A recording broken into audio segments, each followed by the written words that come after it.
So in this video we are going to study female reproductive part of flower, that is gynoecium. Okay, in previous video we study about the male reproductive part, androecium. Androecium in a single form it is called as stamen, and then we study the part of a stamen, that is anther. And today we are going to study gynoecium. So gynoecium, the individual form of gynoecium is a carpel. So we'll start with the point. Female reproductive part of a flower is gynoecium. Okay, so we have studied about this. Individual member of gynoecium is called as carpel. Individual member means single member of gynoecium is called as a carpel. Carpel consists of three parts. What are those three parts? Stigma, style, ovary. Carpel consists three parts: stigma, style and ovary. Ovary consists, so we have studied about stigma, style, ovary. Stigma is the sticky receptor. Pollen grain साठी काय तो sticky receptor आहे. Style is the elongated part from stigma to ovary. आठवतंय? And the last, ovary. Ovary consists ovule, egg cells. Okay, so ovary consists ovules. See, ovary consists ovules means in some ovary there are only one egg. So this type of ovary which consists only one ovule is a type of a flower which produce simple fruit like mango. ज्या ovary मध्ये एकच ovule असणार, तो जो fruit असणार ना त्या ovary पासून तयार झालेला फ्रूट, त्या फ्रूट मध्ये एकच सीड असणार आहे. एक्झाम्पल काय? Mango. All of you get it? See, ovary consists ovule. Some ovary consists only one ovule, uni-ovulated, and example is mango. While some have many ovules. काहीशांमध्ये खूप सारे ओव्ह्यूल्स असतात. We'll take another example of brinjal, lady finger. ह्यांच्यामध्ये काय असतात? खूप सारे seeds असतात, बरोबर का? मग जेवढे जास्त ओव्ह्यूल तेवढे जास्त सीड्स. आणि युनिओव्युलेटेड ने काय असतो? सिंपल फ्रूट तयार होतो. काय तयार होतो? Simple fruit. And now we are going to discuss the structure of anatropous ovule. So we are going to discuss the structure of ovule in short. In angiosperm it is called as anatropous ovule. So this is the structure of ovule. Okay, first of all, in whole biology, diagram is the most important part. Diagram हे खूप महत्वाचं आहे. Okay, video मध्ये हे diagram draw करायला थोडा वेळ लागतो आपल्याला. सो मी ऑलरेडी सगळे डायग्राम बोर्डवर ड्रॉ करून घेतो. एक्सप्लेनेशन मध्ये प्रत्येक पॉइंट तुम्हाला कळणार आहे. ओके, चला. So we'll start with the point. Ovule, structure of ovule. So structure of ovule consists of, काय काय consist करतो? इथून स्टार्ट करायचं. ओके, हा स्टार्टिंग एंड आहे. हा प्लॅसेंटा आहे, ज्या पॉइंटला पूर्ण ओव्हरी कनेक्ट असते. ज्या पॉइंटला ओव्यूल कनेक्ट असतो कशाला? ओव्हरीला. हा point. Okay, so placenta. Placenta पासून स्टार्ट करूया. पहिलं पॉइंट काय आहे? फनिकल. फनिकल पासून दुसरं पॉइंट आहे हायलम. हायलम नंतर आतमध्ये आहे इंट्युगमेंट. इंट्युगमेंट इनर आणि आउटर दोन आहे इंट्युगमेंट. ओके, हा बॅसल एंड. उलटा असतं का फ्लावर मध्ये? हा जो वरचा एंड आहे त्याला म्हणतो आपण बॅसल एंड. बेस खालचा एंड. बॅसल एंड काय आहे? चला जा. आणि जो ओपनिंग एंड आहे तो micropylar means micropyle end. So these are the terms which are present in a ovule. So पहिला पॉइंट, स्ट्रक्चर ऑफ ओव्ह्यूल. आपला जो इम्पॉर्टंट पॉइंट आहे आजचा, स्ट्रक्चर ऑफ ओव्ह्यूल. त्याच्यात फर्स्ट पॉइंट काय लिहिणार?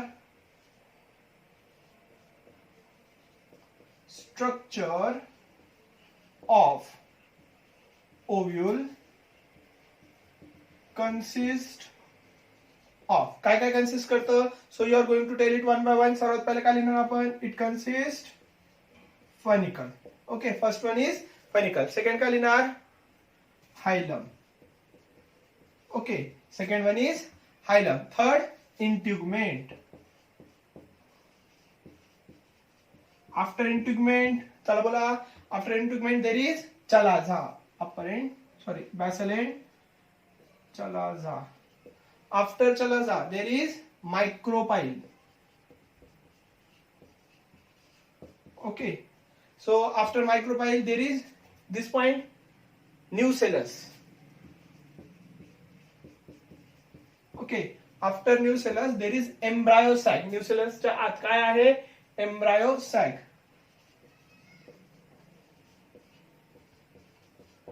So these are the points, those are inside the structure of ovule. Okay, हे सगळे points structure of ovule मध्ये. So you get the first point.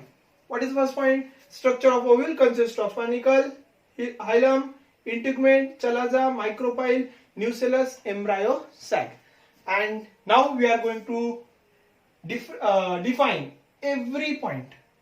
प्रत्येक पॉइंटला डिफाइन करायचंय. So funicle.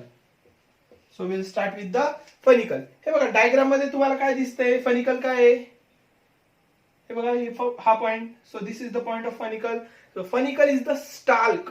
It is the stalk of the ovule. Funicle is the stalk of the ovule.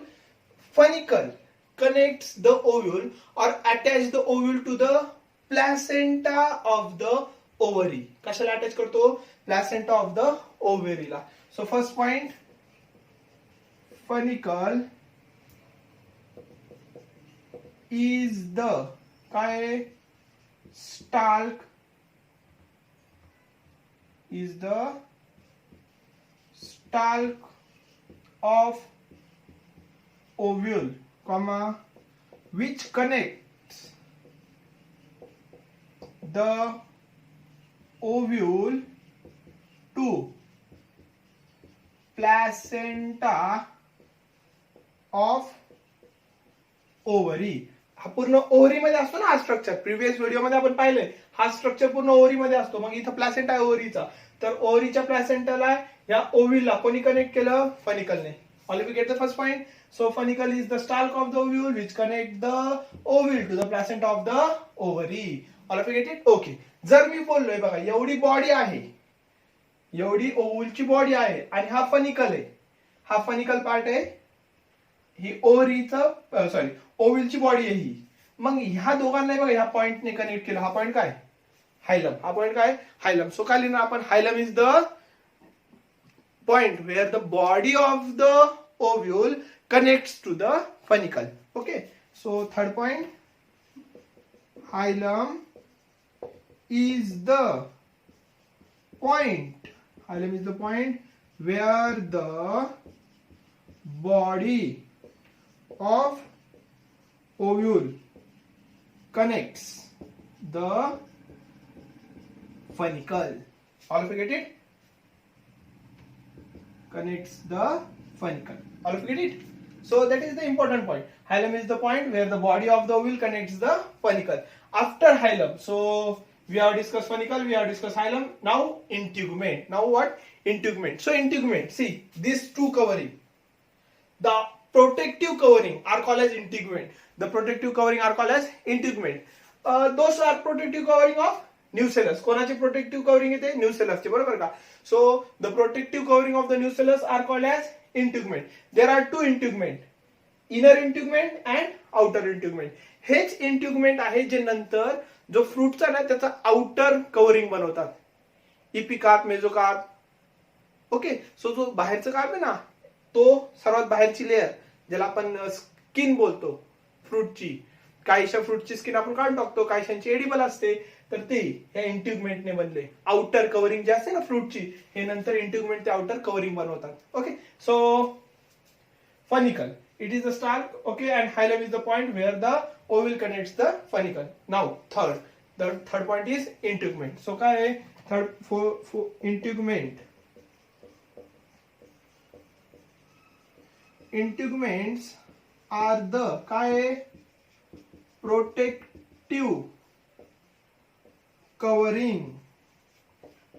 protective covering of whose? Nucellus.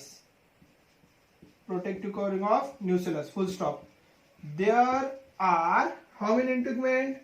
Two integument. There are two integument. So what are those two integument? One is inner integument and other is outer integument. Okay, all of you get it? So one of them is the inner integument and another is the outer integument. So these are the concept of integument. What you get till here? So we have studied up to three part of the ovule. First is the funicle. So what is funicle? The point where the ovule is connected to the placenta, that is funicle part. Okay, second part is hilum, the point where the funicle is connected to the body. Third point is the integument, that means outer covering, that is protective covering. Okay, shall I rough it? Next.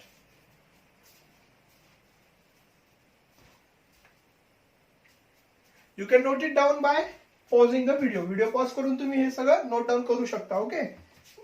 Fourth नंतर fifth point आहे आपलं chalaza. Okay, chalaza, micropyle, nucellus and embryo sac. So now fifth point about chalaza. So now we will discuss about chalaza. Fifth point.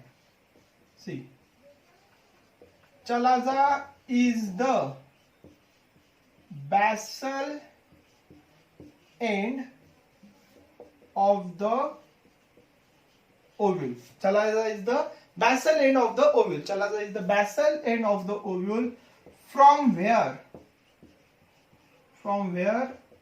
the integument arise. This is the point from where the integument arise.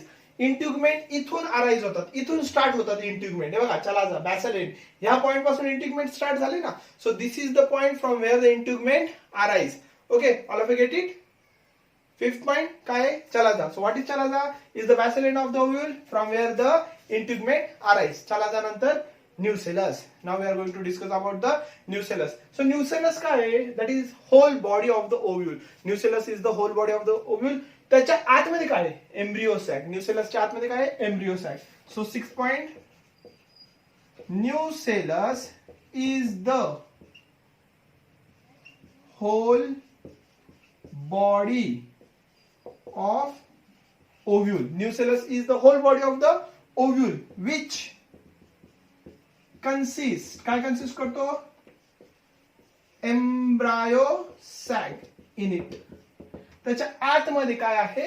Embryo sac. And now we are going to study about the embryo sac. चला, embryo sac चा पहिला point तर तुम्हाला लिहिता येणार आहे. Embryo sac present inside the nucellus. Nucellus च्या आत काय आहे? Embryo sac आहे. So embryo sac that is present inside the nucellus. And the shape of the embryo sac is oval shape. कसा आहे?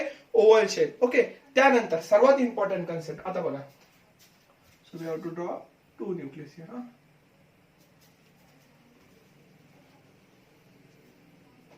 See, 7th point.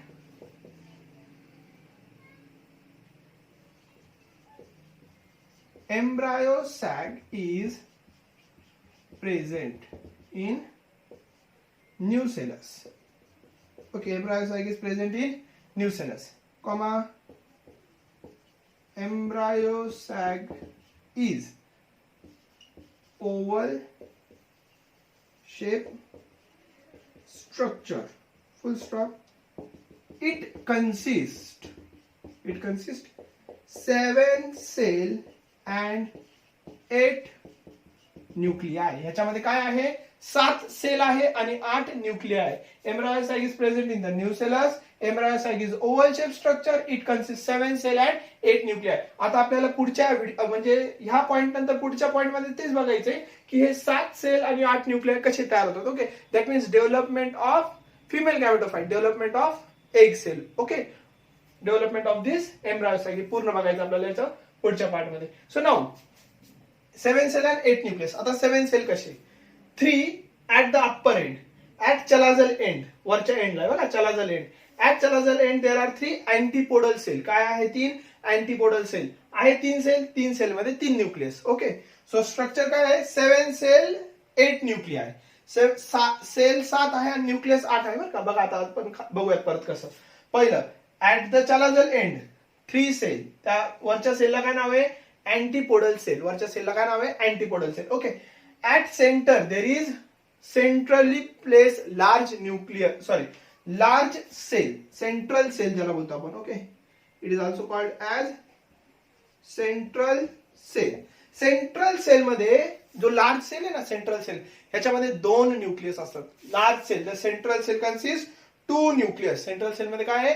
2 न्यूक्लियस आहे. Okay, the large cell at the centre consist 2 nucleus. तर ते 2 nucleus नंतर separate होतात आणि ते secondary male gamete बरोबर फ्यूज होऊन मिडल लेअर बनवतात. Okay, that is called as epidermal layer of the fruit. Epidermal layer बनवतात. So will see in the double fertilization. ते आपण नंतर डिस्कस करू डबल फर्टिलायझेशन मध्ये. आता सेल बद्दल बोलूयात. 3 सेल आहे वरती, which are also called as antipodal cell. The 3 cell at the upper end, sorry basal end, chalazal end, त्याला काय म्हणतात antipodal cell. Okay, at the micropylar end, micropylar एंडला हे बघा, जे साईडला 2 आहे ना ते सिनर्जिड सेल आहे. जे साईडला 2 आहे ते काय आहे, सिनर्जिड सेल. आणि मिडलला 1 आहे तो एग सेल आहे. तो काय आहे, egg cell. That means female gametophyte. Okay, egg cell. मिडलला एक एग सेल आहे, साईडला 2 सिनर्जिड आहे. प्रत्येकामध्ये हे बघा, इकडे 3 न्यूक्लियस, इकडे 3 न्यूक्लियस, इकडे 2 nucleus.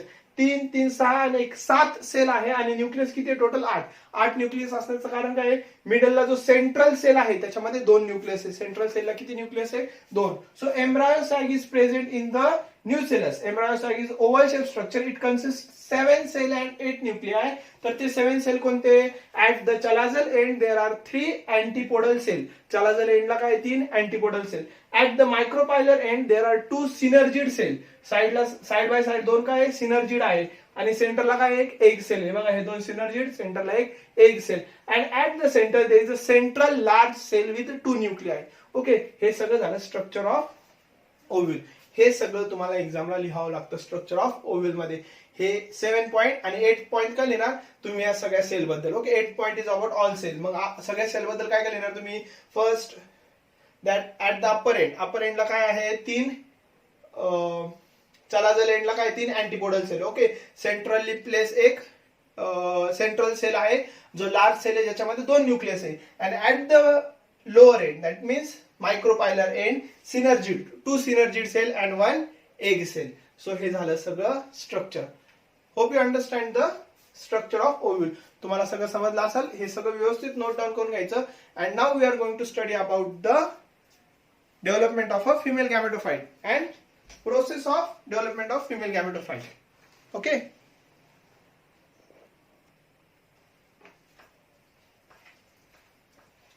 so next point is megasporogenesis and development of a female gamete. Okay, before this we have studied the structure of a ovule. Now we are going to study megasporogenesis and development of a female gametophyte.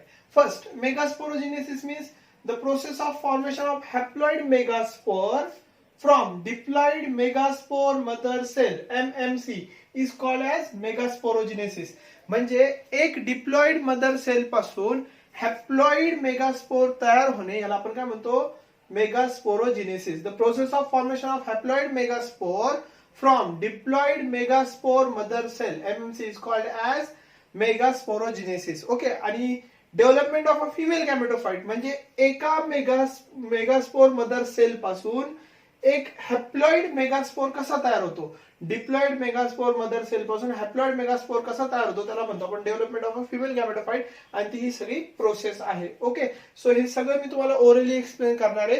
So you can see that our board is small. आपलं board छोटं आहे. So आपल्याकडे पूर्ण diagram झालेले आहे. मी तुम्हाला orally explain करतो, तुम्हाला 100% समजणार. ज्याला नाही समजलं मानो आपण ग्रुपवर डिस्कशन करूयात वाटलंच त्याचं. Okay, so if you didn't get the concept we will discuss it on the group. First, सर्वात पहिले बघा हे मेगास्पोर मदर सेल. ओके, हा मेगास्पोर मदर सेल आहे जो फ्लॉवर मध्ये असणार. मेगास्पोर मदर सेल हा जो ओव्हरी मध्ये ना, फ्लॉवरच्या ओव्हरी मध्ये, हा मिओसिस मध्ये जातो. तर सर्वात पहिले तुम्हाला 11 चे कन्सेप्ट माहित पाहिजे, मिओसिस आणि मायटोसिस. मिओसिस म्हणजे हॅप्लॉइड सेलचे डिप्लॉइड सेलचे हॅप्लॉइड 4 सेल बनणे. एका डिप्लॉइड सेल पासून 4 हॅप्लॉइड सेल बनतात, याला म्हणतो आपण मिओसिस. आणि मायटोसिस म्हणजे एका सेल पासून 2 तयार होतात. मायटोसिस म्हणजे एका सेल पासून 2 सेल तयार होतात. ओके, हॅप्लॉइड पासून हॅप्लॉइडच तयार होतात मायटोसिस मध्ये. मिओसिस मध्ये डिप्लॉइडचं काय होतं, हॅप्लॉइड, पण एकापासून किती बनतात, 4. सो सर्वात पहिलं पॉईंट बघा का, मी फक्त ओरली एक्सप्लेन करणारे पॉईंट तुम्ही तुमचे नोट डाऊन करणार आहे. फर्स्ट पॉईंट काय असणार आहे, megaspore mother cell undergoes meiosis process. Megaspore mother cell undergoes meiosis process to form 4 haploid megaspore. Okay, पहिला पॉइंट काय आला का, मेगास्पोर मदर सेल मिओसिस मध्ये जातो. मिओसिस सेल डिव्हिजन होऊन त्याचे काय होतात, 4 हॅप्लॉइड मेगास्पोर तयार होतात. Okay, out of all those 4 haploid megaspore 3 megaspore degenerate and 1 form embryo sac. 3 megaspore degenerate झाले बघा, ते तिघांनी लाईन्स बनवले म्हणजे 3 मेगास्पोर डिजनरेट झाले आणि एकाने काय बनवलं, एम्ब्रायो सॅक. मग कोणता एम्ब्रायो सॅक बनवतो, जो मायक्रोपाईल एंड कडे आहे ना सेल, सर्वात लोअरला जो सेल आहे ना, तो काय बनवतो, एम्ब्रायो सॅक बनवतो. वरचे 3 काय होतात, डिजनरेट होतात. परत डिस्कस करूया. ते बघा, megaspore mother cell undergoes the meiosis process to form 4 haploid megaspore.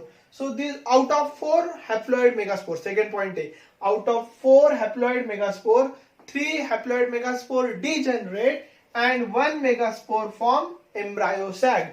Embryo sac बनवले एकाने आणि 3 काय झाले, degenerate झाले. The degenerated cell provide nourishment, growth and nourishment by the nucellus and hence the embryo sac increases. हे बघा, nourishment growth होते nucellus द्वारे, नरिशमेंट आणि ग्रोथ झाल्यामुळे काय होतो, एम्ब्रायो सॅक वाढतो. So it increases in size आणि it comes to the end which is near the micropyle एंडच्या जवळ येतो. ओके, सो हे झालं एक एम्ब्रायो सॅक ज्याच्यामध्ये फक्त एक न्यूक्लियस आहे. कळलं का इथपर्यंत, इथून इथपर्यंत प्रोसेस कळली का. ह्यानंतर सी, आता ह्याच्यामध्ये काय होणार, इथून पुढे मायटोसिस होतो. बघा, in this first mitosis cell division takes place. First mitosis cell division मध्ये एका न्यूक्लियसचे काय होणार आहे, 2 nucleus. So inside that embryo sac एका सेलचे काय झाले, 2 सेल झाले. हा एम्ब्रायो सॅक आहे, त्याच्यामध्ये एकच सेल होता. ओके, सेंट्रल सेल एकच सेल होता, तो डिवाइड होऊन त्यांनी काय बनवले, 2 सेल बनवले. हा हॅप्लॉइड सेल आहे बरं का, कारण की पहिल्या मियोसिस मध्ये डिप्लॉइड पासून काय झालंय, हॅप्लॉइड सेल तयार झाले. सो एका हॅप्लॉइड सेलचे एम्ब्रायो सॅकच्या आतमध्ये किती हॅप्लॉइड सेल तयार झाले, 2. ओके, अगेन दिस 2 सेल अंडरगो सेकंड मायटोसिस, दुसऱ्या मायटोसिस मध्ये जाणार. एकाचे 2 झाले, आता 2चे किती होणार, 4.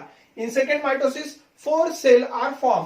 Again 4 cell undergoes third mitosis, those undergoes third mitosis. In third mitosis 8 cells are formed. किती सेल फॉर्म झाले, 8 सेल फॉर्म झाले. Okay, out of which the 3 cell that moves at the chalazal end, 3 वरच्या एंडला गेले chalazal एंडला, त्यांनी बनवले antipodal cell. 3 moves toward the micropylar end, 3 micropylar एंडला गेले. Out of which 2 form synergid cell and 1 form एक सेल. सिनर्जिड सेलला ना हेअर लाईक प्रोजेक्शन असतात, ज्याला आपण फिलिफॉर्म ॲपॅरेटस बोलतो. ओके, हे जे हेअर लाईक प्रोजेक्शन आहे ना, इथून बाहेर पडतात आणि हे वरती जातात. कुठं, जे स्टिकी रिसेप्टर आहे स्टिग्मा त्याच्याकडं, का, तिथून पोलन ग्रेनला अट्रॅक्ट करून आणण्यासाठी इकडं. ओके, ते आपण फर्टिलायझेशनच्या पॉईंट मध्ये बघणार आहे, पण फक्त लक्षात ठेवायचे, जे 2 सिनर्जिड सेल आहे त्यांच्यावर हेअर लाईक प्रोजेक्शन आहे, ज्याला आपण म्हणतो फिलिफॉर्म ॲपॅरेटस. ओके, आणि सेंटरला आहे एक सेल, वरती काय आहे, 3 antipodal sale. And there are 2 polar nuclei at the center. Both the polar nuclei combine to form a central cell with 2 nuclei.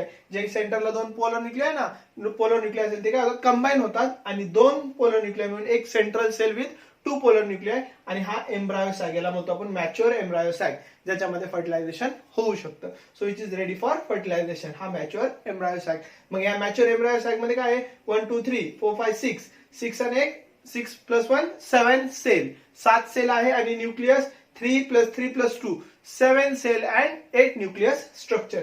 या प्रकारे एम्ब्रायो सॅक तयार होतो. हे झालं पूर्ण development of a female gametophyte. Okay, so एकदम short मध्ये जर डायग्राम ड्रॉ केलं तुम्ही, सेंटेन्स आता तुम्ही 12th ला आहात म्हणजे सेंटेन्स तुम्हाला जमलेच पाहिजे. Okay, so it is very easy आणि सर्वात इझी कन्सेप्ट आहे ही megasporogenesis and development of a female gametophyte. Okay, you can pause the video and take the screenshot.